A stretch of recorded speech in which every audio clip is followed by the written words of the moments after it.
noite, meus amigos. Sejam muito bem-vindos a mais um Pode Barbear, episódio inédito. Desta feita eu tenho a honra e a grata satisfação de ter um amigo de infância, um homem público, mas hoje eu não trago o homem público aqui, eu trago simplesmente simplesmente não, uma personalidade, né, da nossa calcaia, das nossas origens, que é o Weiber Itapeba.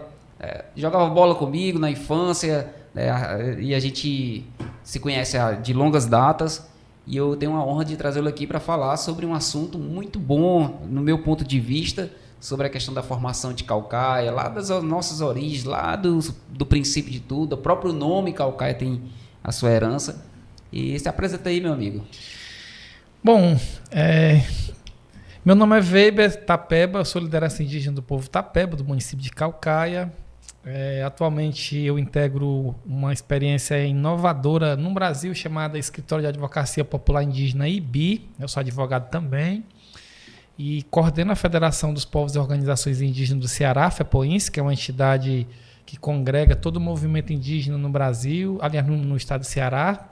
Nós temos pelo menos 15 povos presentes em 20 municípios cearenses, uma população de quase 50 mil indígenas, e essa organização ela organiza exatamente esse movimento. Eu costumo dizer que nas horas vagas eu atuo como parlamentar no município de Calcaia, porque a função vereador, mandato de vereador, que você colocou aqui como figura pública, é porque é um instrumento dessa luta, né? Então eu estou lá exatamente para defender essas bandeiras de luta, de meio ambiente, direitos humanos e tal. E para mim é uma satisfação ter recebido esse convite de conversar aqui um pouco sobre a historiografia do município de Calcaia, que por sinal o nosso povo, o povo Itapeba, ele é resultado desse projeto colonial não acabado, né? Nós somos resultados, nós somos fruto de uma mistura de povos, né? Do povo Tapé. O povo Itapeba ele é resultado da fração dos povos Potiguara, Tremembé, que são povos litorâneos, junto com o povo Cariri e povo Jucá. Então, a partir daí, a gente vai conversar um pouco sobre essa construção do município de Calcaia. Muito bom. Eu quero aproveitar agora e falar dos nossos patrocinadores, Nunes e Siqueira Advogados, né? Seus companheiros também. Eles têm várias especialidades, né? Então, se você quiser contratá-los, entra aí em contato com eles, está na descrição do nosso vídeo aí. Tucano Pousada Cumbuco, uma pousada excelente que fica lá no Cumbuco. Gente que acredita no nosso trabalho, no nosso projeto, e está localizado numa das regiões mais bonitas do estado de Ceará e que pertence à nossa Calcaia.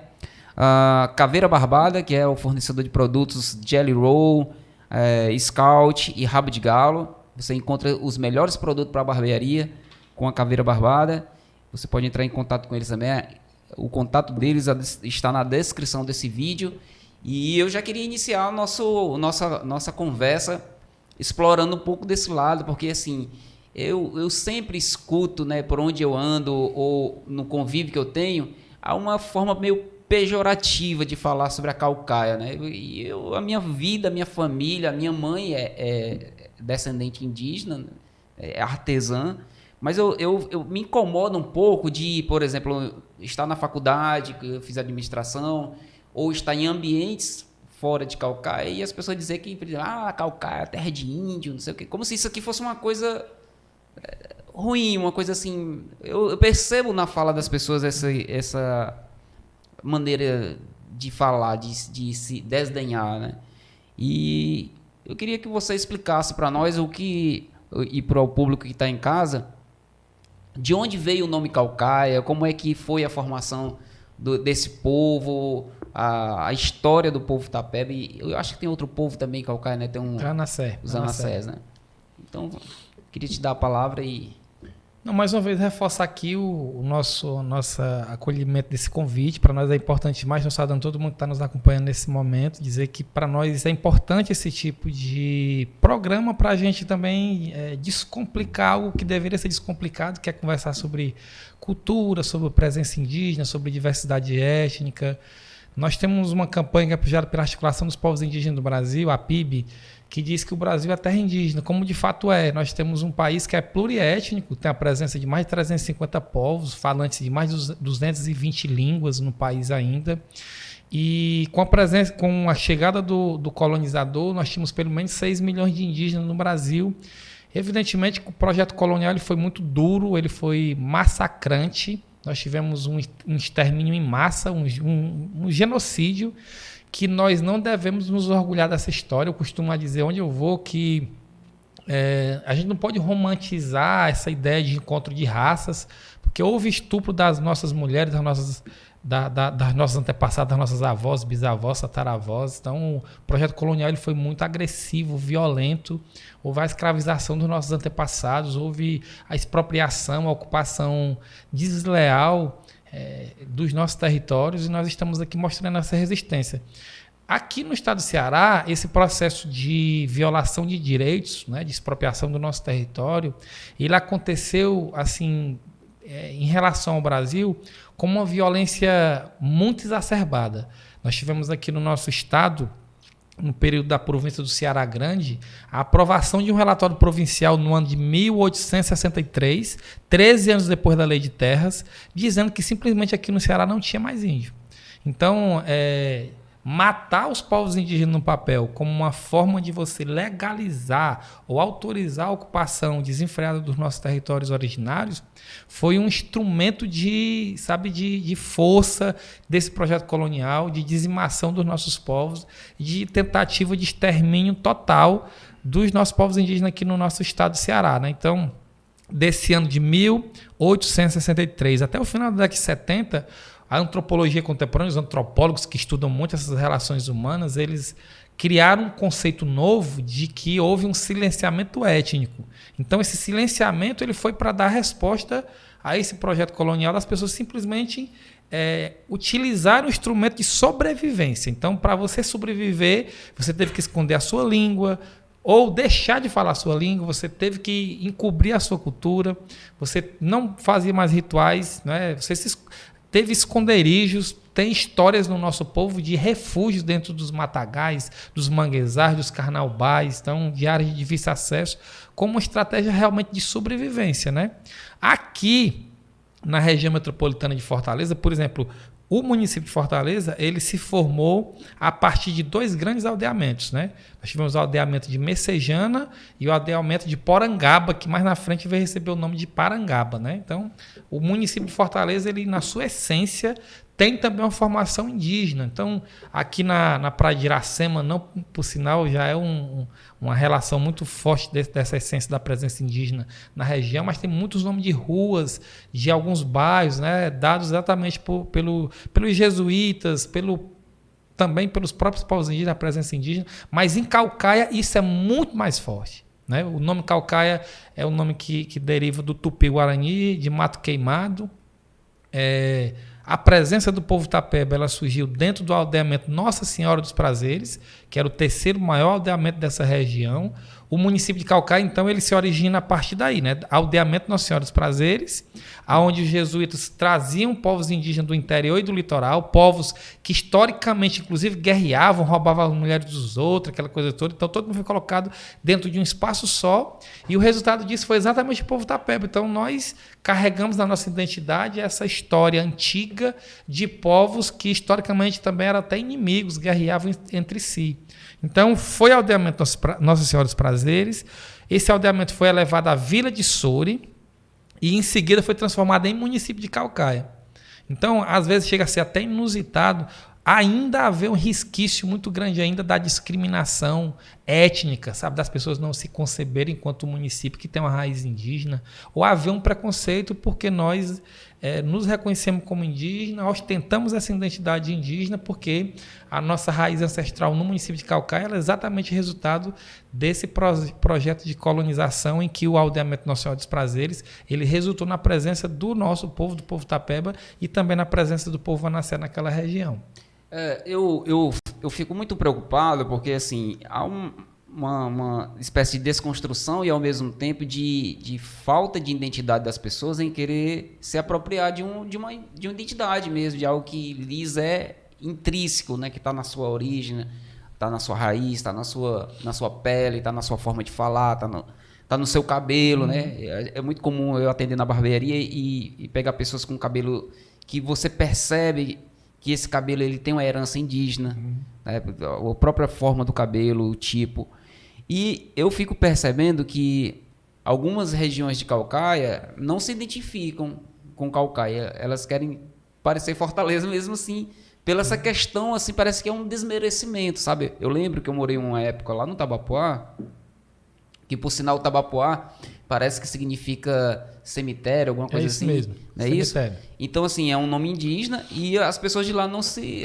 lógico, não são todas que a gente tem, sabe que tem moradores antigos lá que se dizem moradores de Caucaia, se assemelham, mas a maioria, principalmente o pessoal que mora nos condomínios, e aí essas pessoas não têm uma identificação com o município, essas pessoas moram em Caucaia, dormem em Caucaia, na verdade, né? Trabalham em Fortaleza. Então elas botam no endereço Fortaleza. Como se ali não fizesse parte da região geográfica que está ali em volta do rio Maranguapinho, né? E eu vejo que isso é um problema muito sério, porque as pessoas não se identificam, não buscam suas origens e sequer sabem desse contexto histórico, né?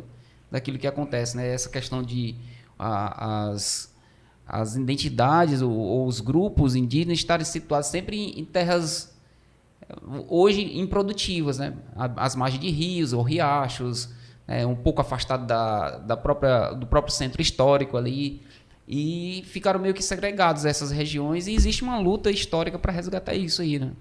Pois é, aqui na nossa região, no nosso município de Caucaia, nós tivemos a doação de uma carta de Sés-Maria, ainda acho que no começo do século XVIII, que foi doado um território para o povo Tapeba, um território de 6 léguas em quadro. A carta de Sés-Maria era assim, 6 léguas em quadro, e se a gente for fazer um cálculo ali, nós tínhamos 36 mil hectares desse território tradicional originário do nosso povo. Foi doado assim no papel, né, pelo próprio Estado que estava se formando. Então, e se a gente for olhar, esse território, ele era um território reconhecido assim historicamente pelo nosso próprio grupo étnico, como sendo demarcado de forma até geográfica de pontos naturais. Então era do rio Ceará ao rio Juá, e da faixa de serra até o litoral. Então era um quadrado ali que nós tínhamos nesse território originário do povo Tapeba. Mas foi exatamente aonde o centro da cidade foi se instalando, a região da Jurema também, né? Então, se a gente for olhar, a Praça da Matriz, a Praça da Câmara, a Prefeitura, então todos esses equipamentos, o centro da cidade de Caucaia está todo dentro desse território originário do nosso povo. Então, recentemente, isso mudou, né? Porque o processo de demarcação do território ele foi se adequando à realidade da ocupação desordenada, desenfreada, sem planejamento do próprio município de Caucaia. Então, o nosso mapa é um mapa até muito feio, né? Uma área de 5.294 hectares, mas ele vai ali margeando o centro da cidade. Tem um braço que é o Mangue, que pega ali a APA do Rio Ceará, que vai acompanhar até perto da Barra do Ceará. Tem um corpo maior, que é exatamente no território onde eu resido, onde a sua família também está encravada, que é da Lagoa do Itapeba, Jardim do Amor, Lameirão, Lagoa 1, Lagoa das Bestas, Vila dos Cacos, região mais que tem vamos dizer assim, geograficamente maior, né? Mais rural, né, de matas mais preservadas, e uma densidade de famílias indígenas também maior, e o outro braço da terra que vai até na Barra Nova, né? Então, assim, é um território que ele foi sendo expropriado, tem um esbulho que a gente chama dentro do direito, né, a ocupação assim, totalmente desorganizada, muita especulação imobiliária, muitos títulos de terra que foram forjados dentro de cartórios. Então, o município de Caucaia ele tem uma história muito perversa assim, com o seu povo originário dessas ocupações. E também assim, tem relatos, por exemplo, de famílias antigas do nosso povo que receberam títulos de terra que depois foram se desfazendo, sabe, trocando esses títulos até por garrafa de cachaça, que não sabia assim, o impacto que isso ia dar mais na frente. Então, nós herdamos um pouco dessas intervenções, né, dessas expropriações, especulação imobiliária, esbulho, grilagem, tudo isso, né? E o Ceará também é conhecido no Brasil como uma terra de coronéis, né? Então a gente tem... Teve muita ameaça. A gente tem, por exemplo, eu pedalo, né? Então eu passo por algumas regiões, eu vejo casarões, né? Casarões assim, como se fosse de barões, de pessoas que tinham dinheiro, né? Que eram ricas. E eu tenho certeza que aqueles lugares ali, eles não foram simplesmente comprados, herdados, eles foram invadidos, na verdade, né? E você vê que ali há uma presença muito forte, né, de uma fazenda, de uma coisa mais moderna, vamos dizer assim, e que invadiu um espaço geograficamente muito bonito e que acaba gerando esse contraste, né? Você vê, por exemplo, ali a Serra da Conceição, você passando na Serra da Conceição, você vê uns assentamentos ali, mas você vê também a presença muito forte de casarões antigos, que de certa forma eu acredito que isso tenha sido uma expropriação, é algo assim de famílias antigas, né? E eu estava conversando com algumas pessoas, elas me falaram que aquele monumento, assim, agora é uma questão mais polêmica, eu não tenho certeza disso, por isso a gente pode barbear, né? É polêmico, sobre a questão ali daquele monumento que tem em frente à Igreja Matriz de Caucaia. Algumas pessoas antigas dizem que ali era um pelourinho. Isso tem fundamento? Existe realmente essa... Tem fundamento. A Praça da Matriz de Caucaia, ela é um espaço que ela era o centro do aldeamento nacional dos prazeres também, então foi trazido negros fugidos também, alguns quilombos foram se formando dentro de territórios indígenas. Por exemplo, o quilombo do Capuã, que é dos caetanos de Capuã e tudo mais, ele tem uma mistura com o nosso povo, inclusive. Tem comunidades quilombolas nessa região que você falou, da Serra da Conceição, ali do Buqueirão da Arara. Buqueirão dos Cunhas, né? Então, essas regiões ali, tanto na Praça da Matriz, existe essa fala ali, como na Casa Grande que tem ali na Fazenda Soledade também, que tinha, por exemplo, tronco de açoitar escravos. Então, tem muito isso, né? Áreas de... Aquela Fazenda Soledade tem sido motivo de disputa há muito tempo, né? Tem, com certeza. Agora, sim, no caso da Praça da Matriz, é importante até que se diga isso, a praça e a própria igreja, nós, o povo Tapeba, nós temos uma relação, assim, da própria construção, né? Porque na memória dos antigos, quem construiu a própria igreja foi por força do nosso trabalho, do trabalho dos mais velhos do nosso povo, né? Então, os nossos bisavós, tataravós, assim, eles ajudaram a construir a igreja. Então, os relatos assim, que a gente conseguiu colher, o antropólogo Enio Barreto, que é professor de antropologia da Universidade de Brasília, da UNB, ele conseguiu encontrar relatos, achados históricos, assim, sabe, na biblioteca pública e tal, no Museu do Ceará, em vários locais de pesquisa, davam conta dos indígenas tendo que pegar pedra na praia de Parana, trazendo o lombo, que eles falavam, né, nas costas, até o centro da cidade para erguer a igreja e a praça, né? Então, tem esse tipo de relato, a história, porque ali era exatamente o centro do aldeamento nacional dos prazeres, que foi levado à vila de Soure e depois se transformou no município de Caucaia. Parece, assim, pelo que a gente vê, parece que a relação português que eu digo assim, o colonizador da época com o negro que era escravo, era uma situação diferente da relação que havia com os índios, né? Uhum. Mas ainda assim havia também outra relação, que era a relação religião. Porque esse português que é colonizador, ele traz consigo também a figura do jesuíta, da própria religião católica, que entra em conflito, em choque com toda uma cultura que já havia, né? Dos povos que já eram originários, que já tinham seu próprio culto, tinham seus próprios rituais. Mas me parece que em algumas situações houve uma certa aproximação, eu digo assim, não uma aproximação não no sentido de maus tratos. Os maus tratos eles se davam mais por conta do colonizador. Mas parece que o índio, assim, de certa forma, ele se refugiou um pouco nessa questão da igreja e meio que se submeteu a isso para, de certa forma, não ser perseguido. Isso é uma verdade? Ou o que você tem a dizer sobre isso? Eu acredito que isso faz parte desse projeto de colonização, mas o objetivo sempre era o extermínio. Eu entendo que nós passamos por 4 estágios, nós estamos no 4º, inclusive. Eu entendo que o primeiro estágio foi a tentativa de dizimação total. Então, foi flecha contra bala. Então, a flecha tem menos força do que a bala. Então, de 6 milhões de indígenas, nós reduzimos para pouco mais de 300 mil no Brasil, né? Então, para onde foram os demais? Então, houve um etnocídio, houve um genocídio muito grande aqui no Brasil, né?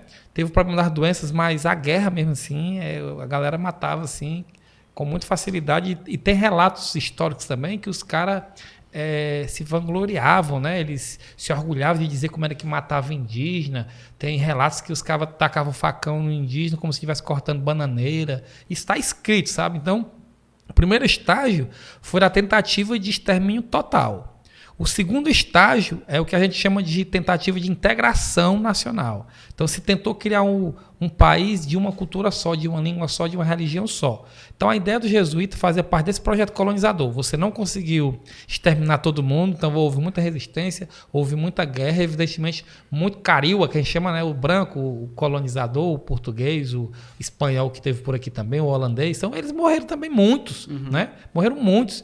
Então, como não conseguiram matar todo mundo, eles usaram uma segunda estratégia, foi trazer os jesuítas, implantar a religião, implantar a língua portuguesa, vestir todo mundo. Que era uma espécie de domesticar, né? Eles achavam que tirando a língua, né, implantando uma religião, todo mundo deixava seus costumes para lá, né, rituais e tal, e deixaria de ser indígena. Só que não é bem assim, né? Em todas as culturas do mundo, vamos dizer assim, todas as nações do mundo, a cultura ela vai se transformando a partir das relações humanas que vão se estabelecendo. Então, você incorporar uma língua nova, uma religião nova, assim, não deixa, você não perde a sua identidade total, né? Então, foi um equívoco pensar nisso, né, no passado. Então, isso também não funcionou. A implantação da religião que não funcionou, não dizimou, porque as pessoas, a nossa espiritualidade sempre foi muito forte. Dos nossos rituais, das nossas músicas, das pinturas corporais, da oralidade, da memória, da identidade. Então se cria muito essa ancestralidade, essa ligação que nós chamamos de encantados, né? Que são os espíritos das matas e tal. Então tudo isso sempre se manteve vivo. Isso era o segundo estágio. O terceiro estágio foi o estágio da tutela.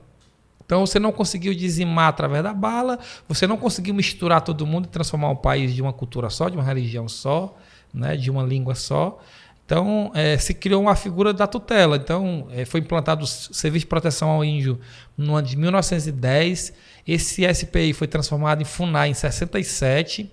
Então até a Constituição Federal, quem falava, quem respondia pelos povos indígenas era o Estado. Então a FUNAI ela pegava na mão do indígena, ninguém podia viajar, ninguém tinha autonomia de nada. Os povos indígenas vieram ter acesso à educação, sabe? Esse modelo de educação nós temos agora muito recente, que até as primeiras iniciativas e experiências de escolarização nas comunidades era feita por indigenistas da FUNAI. Então, o terceiro estágio foi o estágio da tutela, que só foi quebrada com a Constituição Federal de 88, que assegurou a autonomia e a organização social dos povos indígenas. É nesse período de autonomia que é o quarto estágio que nós estamos vivenciando agora, que infelizmente o nosso Estado brasileiro não conseguiu ainda reconhecer essa dívida histórica e assegurar pelo menos o acesso aos territórios tradicionais ocupados, fomentar mesmo, dar condições dos povos indígenas viverem em seus territórios. Os nossos territórios são muito ricos, sabe? Ao contrário de uma visão muitas vezes até preconceituosa de que todo mundo vive na pobreza, isso não é verdade. Ou que o indígena é preguiçoso, tem muito isso, sim, né, no imaginário do brasileiro. Sim, sim. O nosso território, por exemplo, que é um território de 5.294 hectares, é um território muito produtivo. Tem áreas de plantio, nós temos trabalhos do manguezal, tem na comunidade da Ponte, por exemplo, ali o pessoal tira ali aratu, siri, caranguejo, guaiamum. O pessoal que fica vendendo na pista ali são todos tapeba, né? Então a galera vive da retirada do marisco. Tem um calendário sazonal da extração, né, de frutas de época. Então, todo mês é mês de alguma fruta. Todo mês é mês de alguma fruta dentro do nosso território. Tem a extração da palha da carnaúba. E tem muito indígena que está vivendo os corres mesmo assim em alguma atividade profissional já reconhecida, né, na construção civil. Como professores indígenas, temos 15 escolas indígenas, que é algo que muitos não conhecem, essa experiência de educação escolar indígena, que é um modelo exatamente de você valorizar a cultura, a tradição, os costumes, a identidade, a oralidade, a ancestralidade, trazer os mais velhos para contar um pouco dessas histórias, viver os rituais, festas tradicionais. Evidentemente, trabalhar a língua portuguesa, a matemática e tal. Formar essas pessoas para ir para o mundo do trabalho, prestar um vestibular, ir para a universidade. Porque indo para esses espaços não deixa de ser índio, né? Houve também assim, uma espécie de... Hoje em dia o utilitarismo é muito presente na nossa sociedade, né? De que as pessoas têm que servir, por exemplo, você faz alguma coisa para algo, né? Tipo assim, esse pensamento que é muito capitalista, no sentido de utilitário, ele faz com que as pessoas se matem por algo que muitas vezes é supérfluo. O cara passa a vida todinha fazendo hora extra, trabalhando extenuado, esgotado fisicamente, porque ele precisa levar mais dinheiro para casa para ter aquela suposta aquele suposto momento de deleite, de prazer com a sua família, ou então pessoalmente mesmo. E essas pessoas, elas não entendem que essa relação que o índio tem com a terra, com a natureza, né, o próprio fato da admiração, que para ele é suficiente ele comer, ele vestir, ele poder abraçar o filho, ele poder estar dando o mínimo de condições possíveis ali, é suficiente. Que ele não tem aquelas aspirações que o mundo moderno tem, muitas vezes. Ele quer, lógico, ele quer desfrutar de coisas que estão disponíveis, mas ele está muito mais satisfeito com o cotidiano dele, com a relação que ele tem com a natureza, a relação que ele tem com o trabalho manual. Por exemplo, eu tinha um sonho, né? Porque a minha vida toda sempre foi trabalho em empresas, né? E houve essa descaracterização, mas eu percebi que eu me dava muito bem andando de bicicleta dentro do mato, dentro das trilhas. Eu não gosto de andar de bicicleta em cidade, em pista. Eu gosto de andar dentro do mato. Então, eu percebi que essa identidade era uma herança. Outra coisa que eu percebi também é que eu me realizava muito fazendo trabalhos manuais. Pintura, a própria barbearia, que é um trabalho mais artesanal, de cortar um cabelo, de fazer uma barba, né, de usar os produtos ali corretos ali. Então, tudo isso aí trouxe para mim essa identidade e eu disse, poxa, eu estou fazendo coisas que eu estou me sentindo bem. Quando na época eu vivia dentro de um processo, dentro de uma empresa, com horas extras e trabalho desgastante, aquele capitalismo selvagem de utilitarismo, se você não serve, você não serve. Então, eu percebi isso. E há uma pressão muito grande para que o índio ele saia das suas origens, da sua naturalidade, né? Então, hoje, quantas comunidades existem e qual o trabalho que tem sido feito, né, pelos mais velhos para poder transformar isso realmente num estilo de vida? Pois é, lá no nosso povo, nós somos um povo que é composto por 18 comunidades, nós temos mais de 8 mil indígenas lá no nosso território, né? Tem os Anassé também, que são um povo que tem se organizado muito nos últimos 20 anos e tal. O nosso povo ele luta pela demarcação do seu território, porque de fato foi um território tomado e aí por isso nós chamamos retomadas, né? As ocupações que a gente tem realizado, fizemos pelo menos 42 retomadas. Essas retomadas elas deram conta para que o nosso povo ele continuasse firme, resistente e com um projeto societário de povo, que a gente chama, né? Que é um projeto de povo, é um projeto que você olha para frente, enxergando o território como sendo importante, não só para o nosso povo, os que estão agora, mas respeitando a luta dos nossos ancestrais, dos que passaram, dos troncos velhos, que são os nossos sábios de hoje, mas também enxergando o futuro para as futuras gerações. E nós compreendemos que o nosso território, embora seja muito pequeno, ele faz parte de um todo. E o nosso mundo está doente, né? O nosso planeta ele pede socorro, né? Então é catástrofes ambientais, aquecimento global, mudanças climáticas. Então tudo isso ele é resultado desse projeto que você falou aí, que deu até o nome de selvagem. Não diria que o termo seria o correto selvagem, porque na realidade a selva sem folhar, né, Lindeberg, ela é importante para nós. A mata em pé, eu acho que ela é muito... Esse projeto capitalista... Grotesco, né? Esse projeto capitalista, ele é muito maluco, né? Porque se a gente for olhar, tem muita gente que tem o discurso que tem muita terra para pouco índio. Aí no Brasil nós temos hoje mais de 800 mil indígenas, são 350 povos, vai ter o censo agora, está tendo censo, inclusive, é bom as pessoas que se reconhecem como indígena colocar isso para fora, porque é importante esse processo de autoafirmação. Mas para dizer assim que o território para nós ele é importante exatamente por conta disso, porque não tem aquela ligação direta com o capitalismo, sabe? O território é um território de todos, né? O território é da União, nós só temos direito ao usufruto. Eu vou dar um exemplo clássico do que aconteceu hoje, por exemplo, né? Eu fiz uma ligação para o Uruá, né? Que é um jovem lá na nossa comunidade, é o Tonho, filho da Nonata, a gente conhece ele dentro do movimento como Uruá. Eu disse, Uruá, vai ter uma atividade amanhã para a gente pensar no plano de governo, a gente ajudar a elaborar umas contribuições do nosso movimento. Você está livre aí para poder participar, e conversando com a esposa dele, a Duda e tal. Aí eles disseram assim, temos. Hoje a gente estava só pescando aqui, mas dá certo. Amanhã nós estamos livres, a gente se organiza direitinho. O peixe que estamos pescando hoje já troca com o vizinho para farinha, com pirão, aquela coisa toda. Então tem muita gente assim que não tem aquela vontade de ter um emprego formal para não se prender a um sistema que suga demais as energias das pessoas, né? Então, ainda tem muito indígena que tem essa cultura, tem esses costumes ainda de realmente você conseguir tirar ainda do território a sua subsistência, a sua sobrevivência, sem se preocupar no horário de se acordar, sem se preocupar no horário que vai dormir, e fazendo realmente o seu jeito de vida. E vive naturalmente com muita saúde, principalmente saúde mental, porque eu tenho visto ultimamente, inclusive eu mesmo nessa correria toda de representar as comunidades, estar num lugar e outro, né, de ter condições de representar bem o nosso movimento, mas muitas vezes a gente se sente muito cansado, sobrecarregado, né? A cabeça já, né, sentindo dor de cabeça, aquela coisa toda. Então, tem muita gente nas nossas comunidades assim que consegue sobreviver não assim possuindo as coisas, né, tendo acesso a bens de consumo, mas assim consegue ter uma qualidade de vida.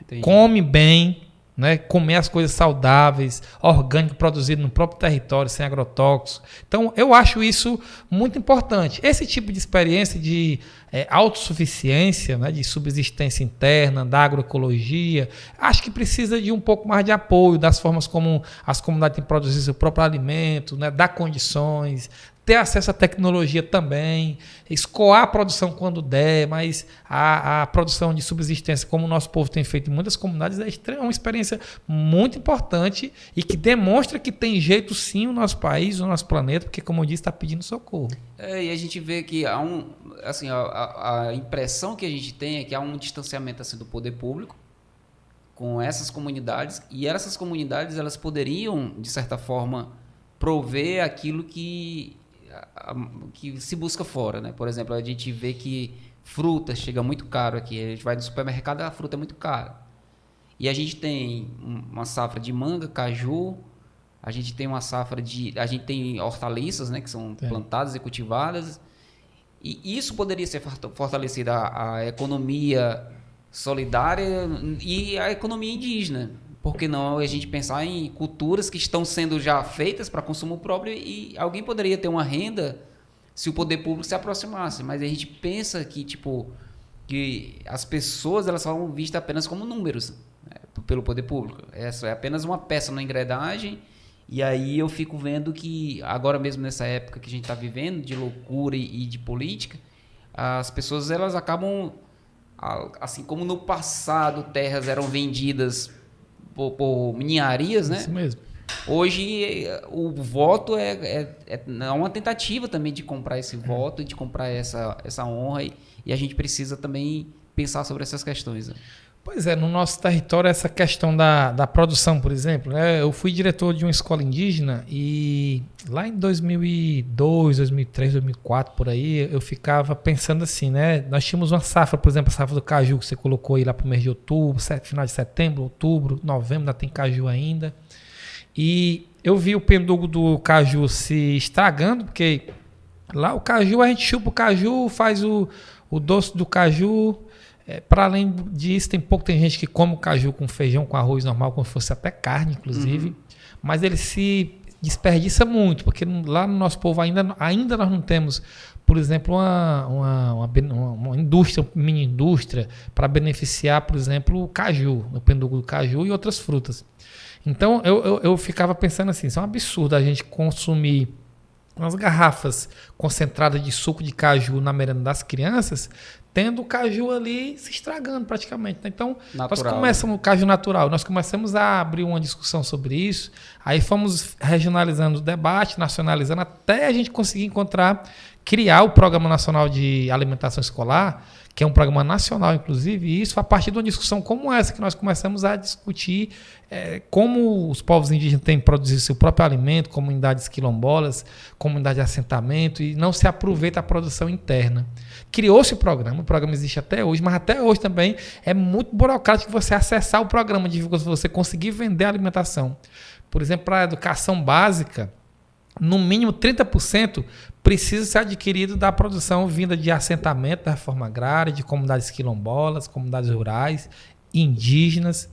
Então, a gente não vê muito isso, mas para dizer assim, se houvesse uma política de estímulo, de assistência técnica, de acompanhamento, de oficina de associativismo, cooperativismo, a gente começava a ajudar realmente os nossos produtores.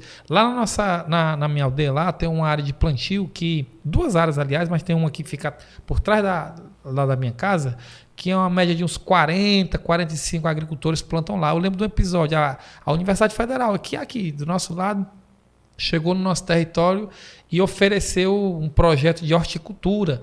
Então, os agricultores balançaram a cabeça dizendo que sim, concordaram, aceitaram. Só que o projeto nunca vingou, vamos dizer assim, porque a cultura, o costume deles lá é a cultura de sequeiros, né? Você plantar um milho, feijão, a mandioca, a macaxeira, o quiabo, o maxixe, o girimum. Então, eles costumam muito... Então, o correto seria chegar lá e, se quiser implantar uma outra cultura, mas você estimula primeiro o que eles estão fazendo. Tem uma casa de farinha muito boa lá e tal. Sei que esse projeto acabou não vingando. Pode ser que mais na frente ele volte novamente, mas a atividade principal na área da agricultura lá é o cultivo desse tipo de produto, né?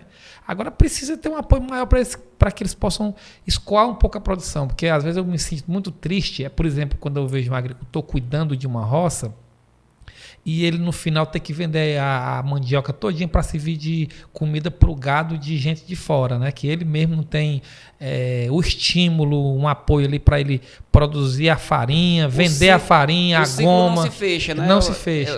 Normalmente o produtor ali, ele já quebra e o valor é muito baixo. Nós temos a casa de farinha, mas a gente não vê assim, um estímulo, né, para já ter um comprador certo, né, da farinha, da goma, da macaxeira, por exemplo. Esses restaurantes aí então não conseguem fazer uma parceria com os nossos produtores, no final acaba virando, por exemplo, comida de gado. O distanciamento do poder público, eu falo nesse sentido. Exatamente. Há uma burocratização muito grande do acesso a algum tipo de recurso ou projeto existente.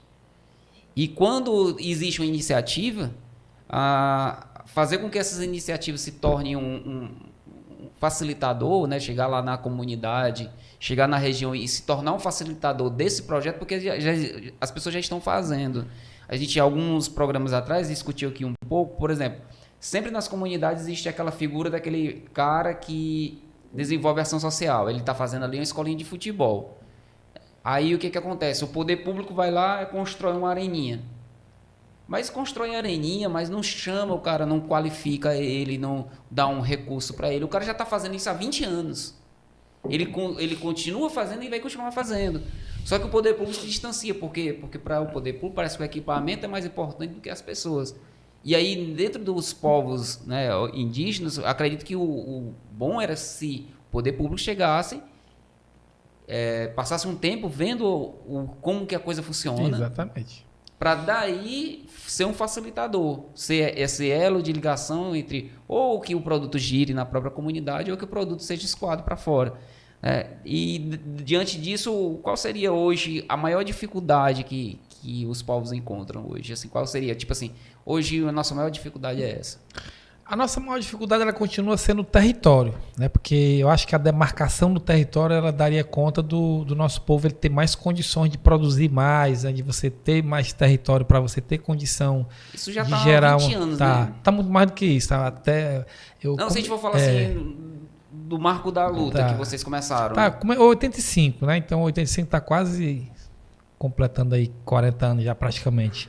Então é uma luta que eu comecei segurando... Eu acho que foi teu pai que deu o pontapé inicial, né? Começou tudo lá em 85, eu nasci em 83, né? Então, esse processo de luta mesmo, de forma mais efetiva pelo território, eu tinha 2 anos, já fui presidente da associação por 4 mandatos lá no nosso povo. Então, eu fui crescendo os dentes, ficando grande assim, olhando a luta dos meus pais. E com 14 anos de idade, eu comecei a trabalhar, dando aula numa escola indígena, adolescente. Com 17 anos eu já fui contratado pelo governo do estado, estava lá num convênio para pagamento dos novos primeiros professores do estado. Hoje nós já temos 44 escolas indígenas no Ceará, temos 15 no nosso povo, no povo Tapeba.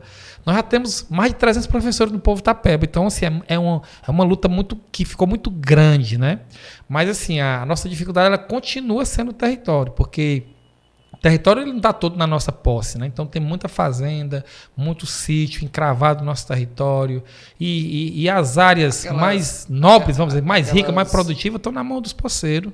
Aquelas cerâmicas, né? Cerâmicas. Que até hoje ainda perdura Pois ali, é. né? Que gente que ficou rica, que ficou milionária, né? Extraindo tanto o suor do povo como o recurso natural, Isso. né? As olarias de tijolo e a cerâmica de tijolo, a mão de obra toda indígena. Tem uma outra fonte de riqueza muito grande, que é a extração da palha da carnaúba, que produz a cera, e a cera é utilizada para muitas coisas. Até exportada para fora do Brasil. A força de trabalho nossa ali é quase análoga à escravidão, né? Então o pessoal não tem apoio nenhum, simplesmente porque não tem um maquinário, não tem uma usina, e aí eles vêm rendeiro de fora, né? Vem rendeiro de fora, contrata a força de trabalho da galera lá, paga muito mal remunerado, no final o lucro fica todo com eles. Rapaz, eu me lembro que quando eu tinha uns 17 anos de idade, o meu irmão ele era tipo o cara que arrumava os empregos pra gente, né? A gente morava ali no Jardim do Amor, sempre fomos muito pobres, né? Foi bem difícil a nossa infância. Eu me lembro que naquela época a gente jogava futebol, né? Ali nos cantos ali, né?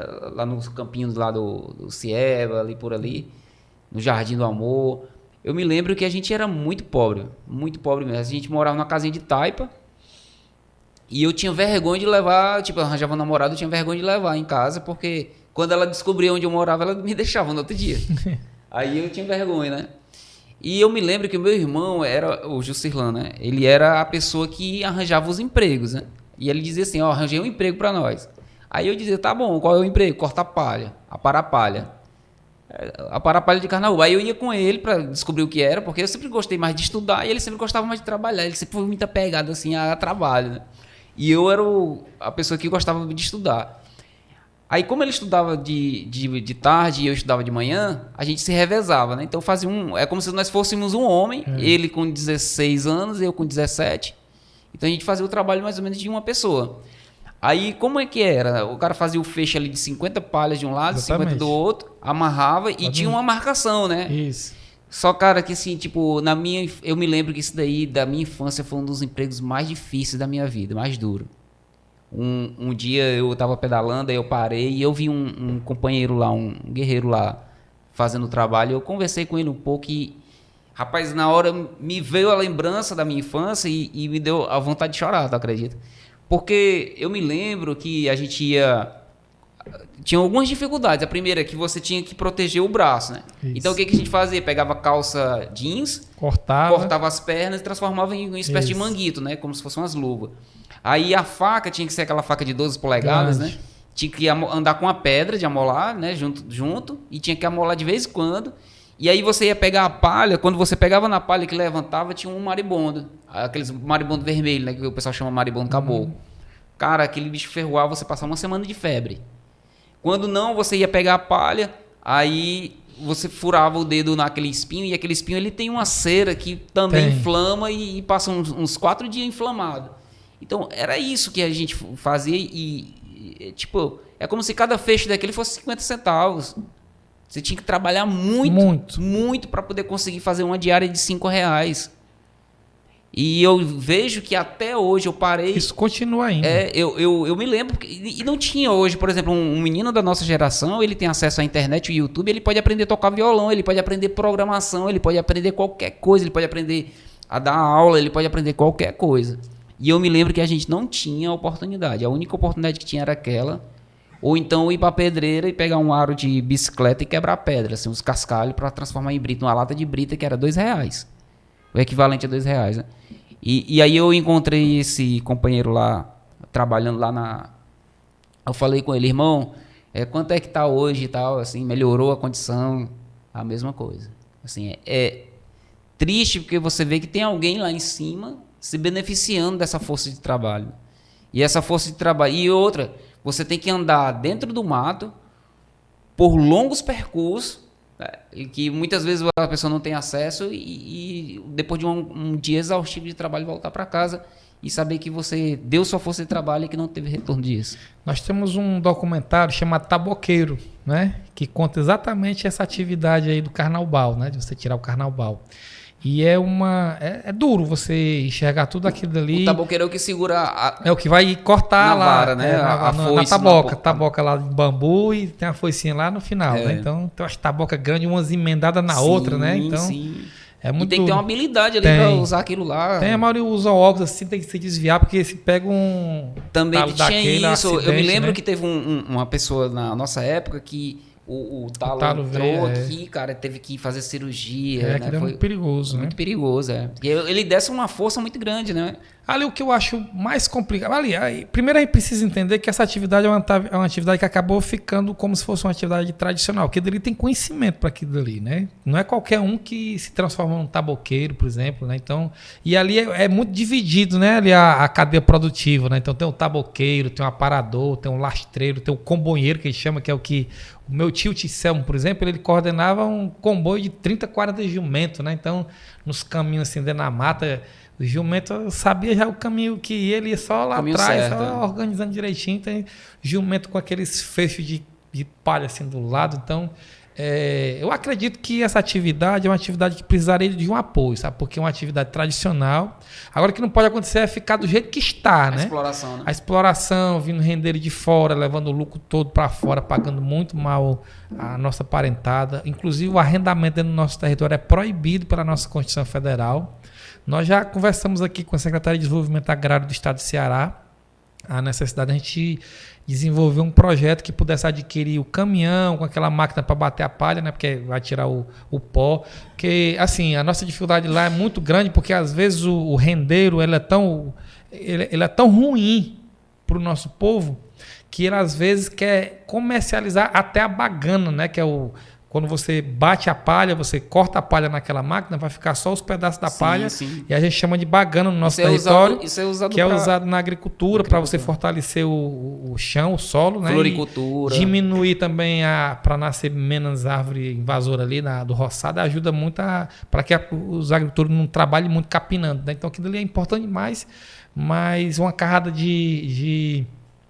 uma carga de bagana custa R$200, R$250. Então, até isso. A nossa luta é para, por exemplo, vocês vêm, faz o arrendamento, beleza, mas pelo menos a bagana fique para a agricultura, para as áreas de plantio. A gente colocou a FUNAI no meio, o Ministério Público para garantir isso, sabe? Mas eu acredito que o nosso povo, no dia que conseguir tanto essa máquina, o caminhão, sabe? Um projeto que possa organizar uma cooperativa lá internamente. E a usina para você pegar lá o pó, Lindenberg, faz e vender, você comercializar o tablete, que eu vou fazer rapadura mesmo assim do pó da carnaúba, que dali é riquíssimo, tem um valor econômico muito alto, que aqueles vocês usam componente tecnológico, cosmético, uma série de coisas. O produto automotivo. Talvez nesse microfonezinho que a gente está falando aqui tenha alguma coisa de cera de carnaúba. Várias coisas. E, inclusive, tem uma outra atividade, que é a atividade... Essa aí nós estamos falando da carnaúba adulta, né? Mas tem uma atividade que a carnaúba ainda é jovem, que pega aquele olho mais verde, e aí as pessoas fazem aquele tucum. Tucum, isso. E aquilo ali também é explorado, e vem de gente fora também. Faz corda, né? Faz tudo. Pro artesanato tapeba, a carnaúba ela é muito importante, né? Então, se tira o tucum para fazer a cordinha, para fazer o saiote, que a gente chama a pitula, que a gente chama o cocá. A minha mãe faz também. isso aí. Faz. Sua mãe é uma das melhores artesãs que nós temos, né? Precisa até reconhecer isso.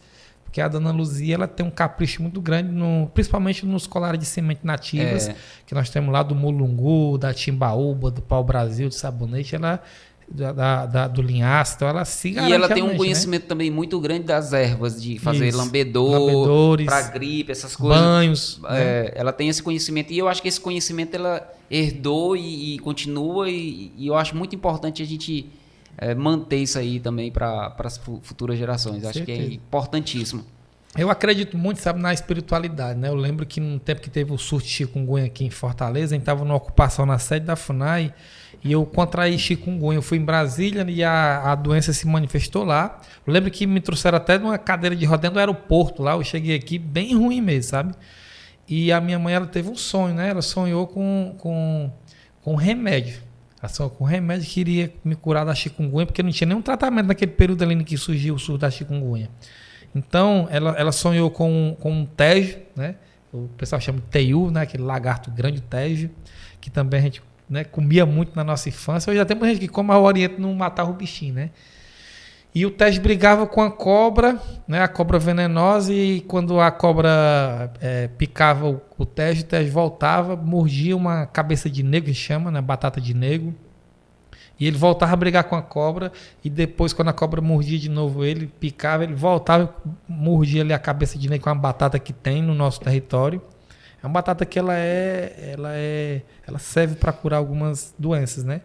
E a mãe pensou assim, então a batata de negro, a cabeça de negro, ela serve para cortar o efeito dessa doença, porque ela tem um dom de sonhar com o remédio. Então ela é agente comunitária de saúde, né? Ela conversa com muita gente da área da saúde, mas ela espiritualmente, assim, na nossa ancestralidade, escolheu ela, e muitos outros. Tem um Chicada também na Lagoa 1, que ele tem um dom de, por exemplo, uma dor de dente.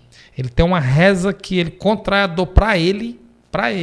A pessoa que está doente, enferma lá, fica boa, e ele fica com a dor de dente da pessoa, e depois o corpo dele espelha, né? Pela força da espiritualidade oral, né? Então, a reza, a oração que ele sabe, aí ele precisa escolher uma pessoa para poder passar, né? No caso da minha mãe, ela costuma sonhar com um remédio, e ela fez aquele chá, eu não conseguia nem ficar de pé. Ela fez o chá, e no mesmo dia que eu tomei já fui melhorando, sabe? Ainda hoje tem umas inflamações nos meus pés, mas eu lembro que eu estava muito mal, não conseguia ficar de pé, não. É incrível, né? Incrível. Essa herança cultural que existe, e inclusive até despertar uma curiosidade. Será que existe algum projeto de um museu indígena dentro assim, para criar um registro histórico dessa... Nós já tivemos o Memorial Cacique Perna de Pau, as margens ali da BR, ali na comunidade do Rio Ceará, que é a comunidade da nossa pajé, a Dona Raimunda, ali perto do Manguezal. Mas, infelizmente, pela falta do apoio do poder público, tanto o Centro de Produção Cultural, que é quem passa ali pela Calcaia na entrada, hoje vê é uma escola, do lado esquerdo. Né? Hoje é uma escola ali. Tem uma escola na frente, mas logo lá na frente tem uma arquitetura diferente, assim, sim, que é o sim. Centro de Produção Cultural, e tem uma outra casinha do lado, que era exatamente o Memorial Cacique Perna de Pau, né? Mas nós estamos discutindo com o governo do estado uma ideia da gente implantar o que a gente chama de Memorial dos Povos Indígenas do Ceará, para a gente tentar reunir um fragmento, vamos dizer assim, da cultura, né, da história. Como é que é essa abertura, povos. por exemplo, do poder do público municipal para as questões indígenas? Ele tem abertura ou não? No município as coisas sempre foram difíceis, né? Na área da educação a gente conseguiu avançar um pouco, porque nós temos 15 escolas indígenas, então 11 são vinculadas ao estado e 4 são municipais. Na gestão passada, nós conseguimos criar essa 4ª escola, só tinha 3, a gente conseguiu criar. Mas o município, ele, por exemplo, na lei orçamentária anual, porque a gente vai falar de orçamento, falar de política pública, você vai falar de orçamento. Nós não aparecemos no orçamento, não tem um programa específico de apoio aos povos indígenas, por exemplo, né? Não tem uma ação direta nisso. Eu lembro que agora está tendo um movimento agora para implementação do Conselho de Cultura. Isso, nós temos assento. Eles estão articulando, né? Existe algumas, acho que está faltando o assento da comunidade quilombola, ainda estava meio assim de fora, comunidade cigana. Acho que esses dois estavam vazios, essas 2 cadeiras. Mas há todo um movimento, uma articulação para que haja esses assentos sendo mantidos, resgatados. Então, existe já uma conversa há muitos dias, né, sobre isso. E eu vejo que assim, há muita burocracia, porque as pessoas que estão fazendo os editais ou lançando os projetos e as leis, elas não têm o conhecimento intrínseco das realidades de cada uma dessas cadeiras, né? E desse conselho como um todo, de ser um agente, de ser um fiscalizador, de saber exatamente onde é que está sendo empregado o dinheiro público, né? Que existem leis que mandam dinheiro exclusivamente para a cultura. E aí a gente vê a cultura como um todo dentro do nosso município de Calcaia sendo deixada assim meio de lado. E eu penso que cultura, educação, lazer e esporte são mecanismos super eficientes para coibir a violência. E nós estamos dentro de um município que é muito violento, né? Nós temos aí estatísticas passadas aí que vê nossos jovens sendo mortos todos os dias, diariamente. Nós somos uma das cidades que mais matam adolescentes, jovens, e muitas das nossas comunidades têm sofrido com chacina, têm sofrido com a violência. Como é que a gente tem trabalhado, como é que vocês têm trabalhado isso como lideranças para poder minimizar esses efeitos, Weber? O território tem sofrido o que a gente chama de influências externas muito grandes, né? o alcoolismo, depois a droga, tem entrada de organizações criminosas nos territórios, infelizmente. Não existe uma política pública para os nossos territórios. Aliás, é preciso até dizer que muitas vezes as organizações assim, governamentais, né, as instituições de segurança pública, elas batem muita cabeça. Né? Por exemplo, Polícia Civil e Militar, tem muito policial que acha que não deve atuar nos territórios indígenas, porque os territórios indígenas seriam de patrimônio da União, e aí seriam competência da Polícia Federal. Só que nos crimes comuns, cabe exatamente a Polícia Civil investigar e a Polícia Militar realizar as ações ostensivas. Cabe à Polícia Federal ela atuar nos crimes que a gente chama nos conflitos fundiários. Né? Esse é o papel da Polícia Federal. Então, muito acaba batendo cabeça, fica um território de ninguém, pela essa falta de cobertura de proteção mesmo na área de segurança pública, aí muitas vezes acabam a entrada também de organizações criminosas se refugiando em áreas difíceis, manguezais, florestas e tal. É um tema muito difícil porque coloca as lideranças muitas vezes até num sistema de muito perigo, tem lideranças acompanhadas, assim como eu, inclusive, pelo programa de proteção aos defensores e defensores de direitos humanos, pelas ameaças que já sofremos. É tudo muito difícil. Mas eu acredito o seguinte, primeiro falar da cultura é um tema muito duro para nós, porque no município de Caucaia, a cultura de fato, assim como outros municípios, ela não é enxergada como prioridade. Né? O município ele não consegue, por exemplo, no orçamento do município, assegurar pelo menos 1% da receita do município para a cultura. Então, historicamente, o município de Caucaia nunca conseguiu ultrapassar 1%. Eu vi o boato que o orçamento do município de Caucaia gira em torno de 1 bilhão. Por aí. Isso, é isso mesmo. Então, agora mesmo, né, vão abrir o período das consultas públicas, das audiências, que é a oportunidade da população incidir. Né, e é pouco divulgado isso aí, né? É pouco divulgado porque não quer que a população ela se empodere. Eu vi agora recentemente na Praça PEC, que fica ali na região da Jurema. Foi a primeira. Foi a primeira audiência pública. Eu acho que tinha uns 4 gatos pingados, né? Porque eles anunciaram num dia, no outro dia já foi a primeira audiência. Foi feito de propósito, na realidade, né? Lá na nossa região do Capuã, que tem indígena, quilombola, né? Tem comunidades rurais, tem segmentos organizados, associações. Então, na gestão passada, nós conseguimos puxar uma audiência pública para lá. Não estava previsto, nós fizemos um requerimento e nós foi a audiência mais participativa que nós tivemos. Dessa vez, fizeram a previsão de 4 audiências públicas só. Nós pedimos uma para a nossa região, não está sendo atendido, infelizmente. Né? Mas, assim, dizer que a área do esporte e a da cultura são áreas que precisariam de um incremento maior no orçamento, mas são áreas que, infelizmente, não chega a 1% do orçamento do município, o que eu acho muito ruim, sabe? A nossa juventude está aí precisando de projetos na área do esporte, na área da cultura, e a gente, infelizmente, não tem. Eu não sei em relação nada a projeto, mas assim, a impressão que eu tenho é que nessa gestão há uma abertura maior para o amador, né? Para o esporte amador na questão do esporte. Não sei se com um projeto, não sei se assim, a nível de projeto, mas eu acho que incentivo, acredito que o amador nessa gestão está tendo um pouco mais de olhar. Que eu acho que na gestão passada era mais sobre o time do Caucaia, né? E ficou muito centralizado ali nessa disputa. E eu lembro que a gente que fez parte de uma geração que jogava bola, tinha uns jogos indígenas, e eu acredito que também tem algo que as pessoas precisam saber, que é o movimento que existe ali em torno da festa do pau branco, né? Isso. Tem. Nós acabamos de sair dos Jogos Indígenas Estaduais. Fizemos a 10ª edição lá no município de Aratuba, né? Essa é uma ação apoiada pelo governo do estado. Nós temos algumas experiências municipais também. Essa do estado, eu acho que esses jogos que aconteceram no mês passado, experiência muito boa, sabe? Lá no município de Aratuba, que é uma festa, né? Uma confraternização. Tem a disputa, evidentemente, mas uma disputa muito saudável, porque o respeito ele prevalece. E como foi o desempenho dos atletas indígenas caucaienses? Foi muito bem, inclusive, mas já tivemos uma situação muito melhor, né? Porque nós fomos campeões por diversas vezes na corrida com a tora da Carnaúba. É importante colocar, Lindeberg, que essa história da Carnaúba, ela para o nosso povo, ela é muito valiosa. Não valiosa economicamente. Ela é sagrada, né? Ela é sagrada. Tem o dia da Carnaúba, é o dia 20 de outubro, tem a festa da Carnaúba, que é o dia que a gente faz rituais de purificação das nossas crianças, que funciona como rito de passagem. Então, ela é muito importante. E nos Jogos Indígenas, a corrida é com a tora da Carnaúba, né? Aí tem a corrida com a tora, tem cabo de força, que é o cabo de guerra, arremesso de lança, arco e flecha. Aí tem algumas modalidades que são já convencionais, né? A canoagem, que foi puxada pelos nossos antepassados também, tem o triatlo e tem o futebol. São as modalidades que nós... Queda de braço também, a luta com a queda de braço, e a gente realiza essa atividade. No nosso povo, nós realizamos a feira cultural, junto com os jogos indígenas, e junto com a festa da Carnaúba. Então são 3 eventos em 3 dias, que são lá o dia 18, 19 e 20 de outubro, que é realizado exatamente nas margens da Lagoa do Itapeba, no terreiro sagrado dos Pau Branco, lá na aldeia que eu resido. Entendi. A gente falou muito aqui sobre a questão dos índios tapebas, né, que faz parte do nosso povo, né, das nossas ancestrais, mas existe também os anassés, né? Como é que é essa relação historicamente? Ou havia disputa?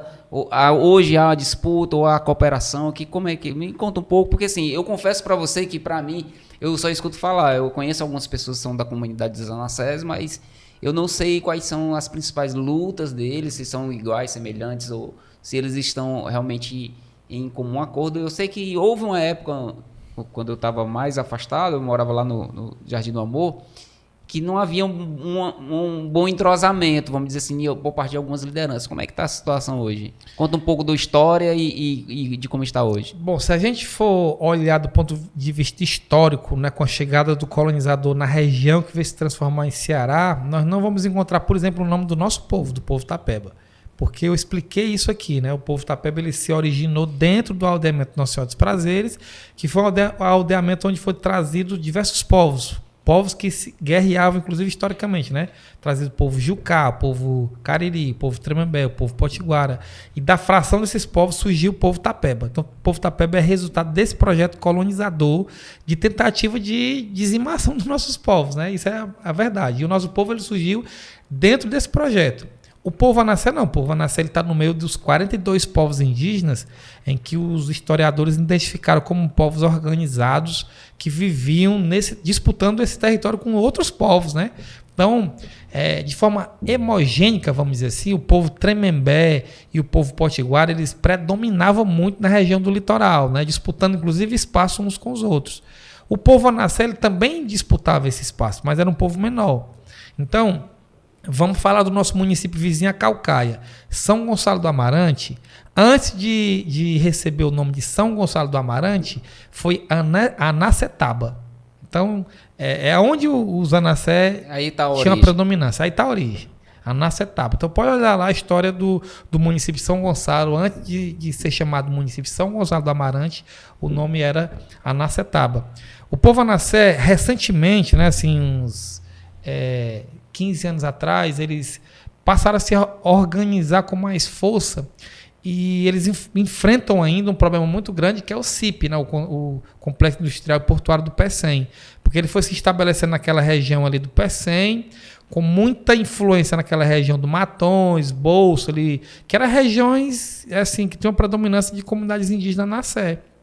Então, a pressão do CIP, do Complexo Industrial Portuário do Pecém, fez com que famílias inteiras, comunidades inteiras, fossem removidas dos seus territórios, e aí o governo do estado implantou a reserva indígena Tábua dos Anassé, que fica ali no alto do Garrote, ali pela 085 estruturante, tem a entrada lá, então tem uma comunidade todinha ali próximo que ao Cipó, né, por ali? Vizinho ali o cemitério do Caranguejo, né? Sim. Que o cemitério do Caranguejo é a família tradicional do nosso povo, família tradicional Tapeba, né? Então, ali foi implantada a reserva indígena Tábua dos Anassé, que a essência da reserva são famílias, são comunidades ali da região de Matões, Bolso, Baixo das Carnaúba, Currupião. São e é engraçado como Caucaia tem não só o nome do município, mas tem vários bairros, né, vários distritos que possuem o nome. Guajiru, Guararu, Cipó, Jurema, Araturi. Todos os nomes praticamente, acho que talvez só o Nova Metrópole. 90% dos nomes dos bairros de Caucaia são indígenas. E você pega a região do litoral, você pega aqui Parana, aí vai Tabuba, Icaraí, Cumbuco, tudo isso. Né? Então tem toda essa essência, tem toda essa questão. E tem belezas naturais que são pouco exploradas também. Eu digo exploradas pelo poder público no sentido de visitação, que esses lugares em qualquer lugar do mundo seriam lugares assim de paradisíacos, né? E a gente tem praias belas, nós temos serra, o nosso turismo de serras e lagoas é extremamente pobre, né? Você vê, por exemplo, a lagoa ali Lagoa do Banana. Ela está extremamente explorada por pessoas ricas ou que têm empreendimentos gigantes. Mas aqui para nós, eu acho a Lagoa do Genipabu bem mais bonita. Porque a Lagoa do Genipabu, ela mantém a sua APA, a sua originalidade ali. Se você está aqui do lado da pista e você olha para a serra, você vê ao fundo uma serra e uma APA de árvores, né? Cobrindo. Então, assim, o pôr do sol em alguma época do ano é belíssimo ali. Eu ia para ali para ver o pôr do sol. O problema da Lagoa do Banana, por exemplo, é a ocupação desordenada, né? Porque pela legislação ambiental nem poderia ter, por exemplo, privatização das margens da lagoa, né? Então você tem ali pousadas, tem restaurante ali naquela Lagoa do Banana ali e tal, que não poderia nem existir, né? No caso da Lagoa do Genipabu, por exemplo, o restaurante tem lá um negócio que é aberto, então as pessoas têm acesso. Lá na Lagoa do Banana é diferente, né? Então tem sítios ainda que a gente tem uma fábrica, murado, né? Lá. Que não era para ter a fábrica também, né? No Genipabu a gente tem uma fábrica e tem um dono da fábrica do outro lado, que ninguém tem acesso. Isso aí não era para existir, porque a privatização de lagoas públicas, lagoas são públicas, né? Aí se você olha pro Capuã, acabou a Lagoa do Capuã. Hoje só tem 2 acessos, né? E tá totalmente tomada de propriedades em volta também. Aquela região onde era o balneário ali foi cada vez sendo diminuída. É uma lagoa que recebe muito dejeto e, consequentemente, todos os anos ela tem essa vegetação, que é uma vegetação que cresce, né, desordenadamente, e a prefeitura precisa botar uma máquina lá.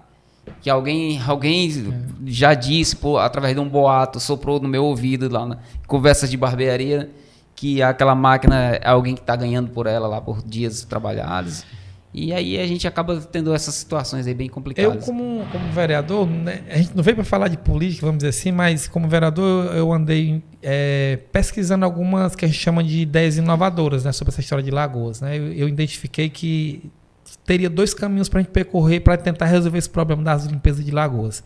A primeira delas seria você desenvolver uma pesquisa mesmo, né? Pegar o NUTEC, aqui, o Núcleo de Tecnologia da UFC, você tentar descobrir, por exemplo, um componente que não prejudica os peixes, camarões que existem na lagoa, você colocar um produto lá que você pudesse matar as algas, que as algas ali é o resultado, aquelas plantas aquáticas ali é resultado de muita poluição, né? Então você teria que identificar qual é o problema. Tratar a poluição antes de chegar a água a ser jogada e lá, o segundo ponto, que eu acho que era um fato que a gente poderia ajudar, inclusive a economia, as famílias e tal, é você contratar a força de trabalho humana, né? Você contratar 2 trabalhadores para passar o ano todinho cuidando da lagoa. Então você está com a responsabilidade de não deixar. Você limpa a lagoa toda, se nasceu uma planta lá, a responsabilidade é sua de você tirar. Então nunca vai ter.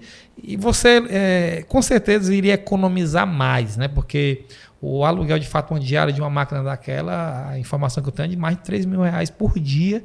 E para nós isso não soa. E aí, né? Assim, você vê a distorção que há, e a gente não queria entrar nessa seara, mas a gente acaba entrando porque acaba influenciando numa atividade econômica. E a atividade econômica poderia ser desenvolvida. Primeiro de tudo, você poderia mapear quais são os poluidores, os agentes poluidores, tratar esses agentes poluidores, ou seja, só pode jogar água na lagoa depois que tratar, né? Isso tinha que ser responsabilidade do dono da propriedade. Ele tinha que ser multado, inclusive. Teria, certamente. De tempos em tempos teria que haver uma averiguação daquela água para ver se ela realmente está sendo tratada. E a lagoa, que ela está recebendo um dejeto que está sendo tratado, logicamente ela não vai ser poluída. E aí a lagoa poderia ter os seus... ter a criação de tilápia e a comunidade em volta se beneficiar disso, mas infelizmente parece que não existe um incentivo ou um teria interesse. Que ter uma política bem articulada, inclusive de conscientização da população, né? Porque ali tem as lavadoras de roupa, tem os pescadores, então todo mundo precisa se apropriar da lagoa como sendo patrimônio seu, né? Então é responsabilidade de mantê-la limpa, todo mundo, né? Não jogar o saquinho do sabão, a caixa de sabão em pó, não jogar o vidro lá do desinfetante ou da que boa que a gente chama. O pescador que está ali, se viu nascer uma planta ali, tirar a planta no começo. Então, tudo isso ajudaria a manter a lagoa limpa, saudável, né, para que o turismo, as áreas de lazer, porque o que nós temos ali na região ali são as lagoas, né? Então, a Lagoa da Janaguaba, do Capuã, do Genipabu. A Lagoa da Janaguaba é pouco utilizada por conta disso. A Lagoa do Capuã, quando tem esse né? problema por conta disso, fica mais a Lagoa do Genipabu mesmo sendo utilizada. Eu acho que o canto, acho que talvez dessas questões de águas mais poluídas hoje, a gente teria o Rio Maranguapinho, né, que passa ali no Tabapuá, teria a Lagoa da Jandaiguaba, né, que está naquela situação toda, e aí a gente vem Capuã, Genipabu também, que está quase se tornando imprópria para banho. Isso. E aí a gente vê e aí você vai, por exemplo, vai lá para o Buqueirão dos Cunhas, aí tem um açude lá que é próprio para banho e tá excelente, mas é pouco explorado. Explorado que eu digo no sentido de ponto turístico, né? As pessoas ali, eu lembro que antigamente a gente pedalava, ia para lá, tinha um rapaz que vendia um baião com peixe, era R$30. E ele levava as suas coisas, era da própria comunidade, né? E eu achava excelente, né? E hoje já não existe. A pandemia veio e meio que quebrou essa pessoal, né? Aí vamos lá para o Feijão, aí tem aquele açude lá também que é pouco usado, utilizado, né? Então, assim, a gente olha para todas as situações e você vê pessoas que poderiam ficar nas suas próprias comunidades, desenvolver atividades econômicas, mas que depende, às vezes, de um pouco de incentivo, e aí a gente fica perguntando, meu Deus do céu, onde é que está a Secretaria de Agricultura, né?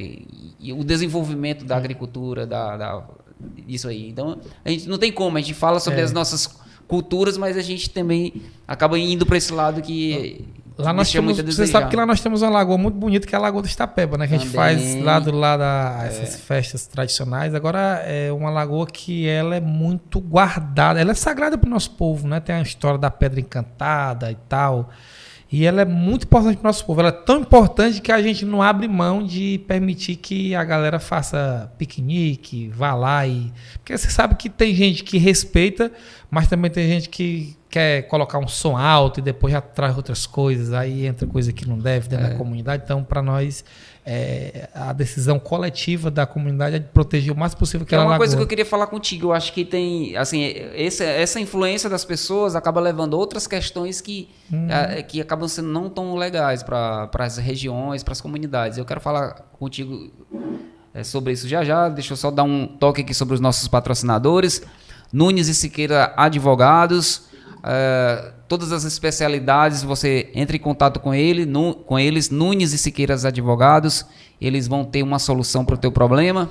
Tucano Pousada Cumbuco, excelente pousada ali na região do Cumbuco, próximo do centro, bem localizada, com boas acomodações. Entra lá no Instagram deles e verifica tudo isso aí que eu estou falando. Diga que você viu no Pode Barbear. Nós temos a Caveira Barbada, fornecedor de produtos Jelly Roll, Scout, Rabo de Galo. Os melhores produtos para a barbearia você encontra na Caveira Barbada. Weber, o que eu falo a respeito da questão de utilização dos espaços é que às vezes a própria comunidade, né? Eu pedalo e eu vejo muito isso acontecer. Há muito lixo. Isso é verdade. Muito lixo na comunidade, assim, dentro daquelas regiões que seriam consideradas sagradas. Do nada você chega lá e tem muito lixo jogado. Por que acontece isso? Falta um pouco de conscientização das lideranças ou das próprias pessoas. Como é que a gente poderia resolver essas questões? Pois é, na Lagoa do Itapeba a gente consegue ter um certo controle, sabe? A gente faz sempre que dá alguns mutirões, sabe? Não deixar lixo acumular na lagoa, que como eu disse, a lagoa ela é guardada, né? Então a lagoa é um negócio que tá para fora do...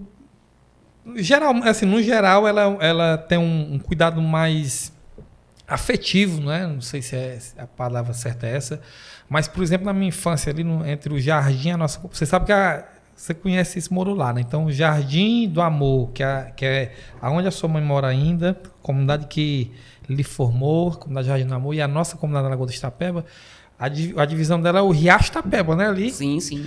E o Riacho Itapeba, eu tenho muitas memórias boas daquele riacho, né? De pegar aratanha, de tomar muito banho ali e tudo mais.